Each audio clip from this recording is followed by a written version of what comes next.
कभी कभी हम कभी कभी हमारे लाइफ में ऐसा होता है, हम कुछ करने के लिए आगे बढ़ते हैं और उसमें हम नहीं कर पाते हैं, फेल हो जाते हैं। इससे क्या होता है, हम आगे बढ़ने से हम डरने लगते हैं, कोई भी फिर काम करना नहीं चाहते हैं। हमको लगता है कि हम उस काम में सक्सेस नहीं हो पाएंगे।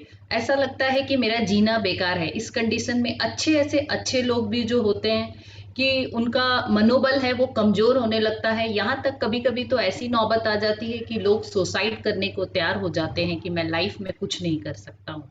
हाय everyone, I am Mamata from Hyderabad. आज मैं ऑटोबायोग्राफी बताने वाली हूँ कल्पना सरोज का, जिन्होंने अपने लाइफ में कितने स्ट्रगल करके एक लेडी ने कहाँ से कहाँ पहुंचे। कल्पना सरोज एक दलित परिवार से रहने वाली, पढ़ी लिखी नहीं थी, और उन्होंने अपने लाइफ में बहुत कुछ किया है।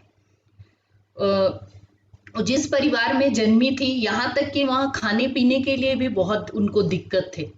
2 टाइम का खाना उनको भरपूर नहीं मिल पाता था। आगे 12 साल की उम्र में उनके घर वालों ने उनकी एक बहुत ही एजेड आदमी से शादी कर दी थी, जिसमें वहां पर ससुराल में उनको बहुत टॉर्चर किया जाता था, बहुत सताया जाता था। उससे वो परेशान होकर वहां से भाग गई, और वहां से भागकर उसको ऐसा फील हो रहा था कि अब लाइफ में कुछ भी नहीं है मेरे लिए। उसने सुसाइड करने की कोशिश की। उन्होंने पॉइजन खा लिया। पॉइजन खाने के बाद भी वो बच गई। बचने के बाद वो अपने मामा के घर आई मुंबई में, और मुंबई में उनको रियलाइज हुआ कि जीवन का मतलब अगर हम हारते हैं तो सुसाइड करना नहीं है, हमको कुछ करना होगा और वापस से स्टार्ट करना होगा। तो उनके मामा ने उनको बॉम्बे मिल में, कपड़े की मिल में, वहां पर ये सिलाई जानती थी तो उनको वहां पर उन्होंने लगाया। लेकिन इन्होंने कभी मशीन चलाई नहीं थी, बल्कि वो स्टिच नहीं कर पाती थी। तो सूत काटने काटने का काम उनको दिलाया गया, जिसमें उनको पर डे के हिसाब से 2 रुपीज मिलता था। वो कर रही थी। उसी के साथ साथ उन्होंने मशीन चलाना भी सीखा। और मशीन चलाने सीखने के बाद उनके पैसे बढ़े। पैसे बढ़ने के बाद उनको लगा कि मुझे खुद का बिजनेस अपना करना चाहिए। उन्होंने घर से स्टार्ट करे, और कपड़े जो सिलती थी वो 16-17 घंटा वो काम करती थी घर पर। और ऐसे करके उन्होंने अपने बिजनेस को बड़ा किया। धीरे धीरे उन्होंने इतना बड़ा किया, एक पार्लर भी उन्होंने चलाए। पार्लर चलाने के बाद वो उनके दिमाग में आया कि अब मैं अच्छे पैसे कमा सकती हूँ। तो उन्होंने एक बिजनेस करने के लिए सोचे। तो उन्होंने एक स्टील प्लांट के आदमी से मिली, फिर उन्होंने स्टील प्लांट का एक फैक्ट्री खोला। उसमें उनका काफी अच्छा चल रहा था। उसी स्टील प्लांट वाले आदमी से फिर इनकी शादी हो गई। लाइफ इस अच्छा चल रहा था। 2 बच्चे हो गए। 2 बच्चे होने के बाद कुछ दिनों के बाद उस हस्बैंड का डेथ हो जाता है। वापस से वो निराश होती है, लेकिन फिर से खड़ी होती है लाइफ में आगे बढ़ने के लिए, और आगे बढ़ती है। और ऐसे करते हुए उन्होंने उसके पास सडनली एक आदमी आता है और बोलता है कि मुझे एक जमीन सेल करना है 2.5 लाख में, क्योंकि मुझे अर्जेंसी है। तो अगर आप अभी 1 लाख रुपया दे देते हैं तो मैं तो वो कल्पना सरोज वो कहीं से अपना वो 1 लाख इंतजाम करती है, और फिर उस बंदे को 1 लाख दे देती है।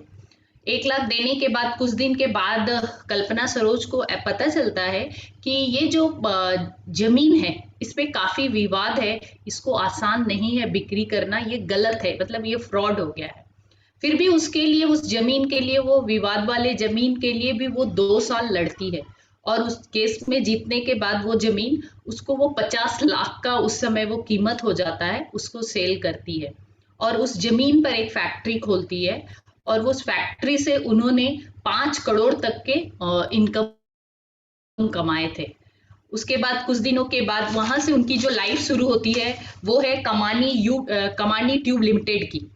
तो कमानी ट्यूब लिमिटेड जो है, मिस्टर एनआर कंपनी जो था, 1960 में कमानी ट्यूब की शुरुआत की थी। लेकिन शुरू में कंपनी ठीक ठाक चला, और 1985 में कंपनी के मैनेजमेंट और लेबर जो थे, उन लोग में कुछ विवाद होने के वजह से ये कंपनी को, मतलब कंपनी जो है वो बंद हो गया। फिर 1988 में सुप्रीम कोर्ट ने इस कंपनी को दोबारा स्टार्ट करने के लिए सोचा। फिर वहां के जो मजदूर लोग थे, उन लोगों को पता था कि ये बहुत बड़ी बिजनेस वुमेन है। तो उन्होंने कल्पना सरोज से मिले, और फिर उन्होंने उनको बोला, पहले तो कल्पना सरोज ने मना कर दिए, फिर उन्होंने बोला, लेबर लोगों ने बोला कि अगर आप हमारी हेल्प नहीं करेंगे तो 500 लोग जो है रोड पर भीख मांगने की नौबत। तो वो एक गरीब परिवार से होने के वजह से उन्होंने उसकी फीलिंग को समझा और उसके लिए वो हाई कोर्ट में भी जाकर लड़ी। और फिर बैंक में उन्होंने तो देखा कि इसके काफी ज्यादा, उसके लिए उन्होंने एक टीम बनाई जिसमें 10 लोगों को रेडी किया, जिसमें पता चला कि इसके इस जमीन में लोन एक्चुअली जो है उसका इंटरेस्ट जो है वो ज्यादा है। फिर उन्होंने कोर्ट में कहा कि अगर इसको पे करना है तो आप मुझे इंटरेस्ट माफ कर दीजिए, तो हम इसके लिए कुछ कर सकते हैं, अदरवाइज बैंक भी बंद हो जाएगा। फिर कोर्ट से उनको ये मिलता है और वो स्टार्ट करती है, कोर्ट उसको 7 साल का टाइम देता है कि 2 करोड़ रुपए आप इनको चुकाना है कंपनी के लिए। वो 1 साल में ही वो कंपनी के लिए इतना अच्छा वो काम करती है और 1 साल में ही वो लोन उसका जो भी था, कंपनी का कर्ज था, वो चुकता कर देती है। इस स्टोरी से कहने का मतलब है, ये जो महिला थी पढ़ी लिखी नहीं थी, इसने कोई एमबीए नहीं करे थे, फिर भी कोई डिग्री नहीं होने के बावजूद इसमें इतना कॉन्फिडेंस था जिसके कारण इन्होंने कमानी ट्यूब को इतनी ऊंचाई पर ले गए। इसी उपलब्धि को 2013 में इसी के वजह से इनको पद्मश्री अवार्ड भी मिला गया है और उनको सरकार के तरफ से भारतीय बैंक महिला बैंक के गोल्ड ऑफ डायरेक्टर भी शामिल किया गया है। जो ये कहानी थी कल्पना सरोज की, जिसे लोग कॉरपोरेट जगत में बहुत ही सम्मान के साथ जानी जाती है।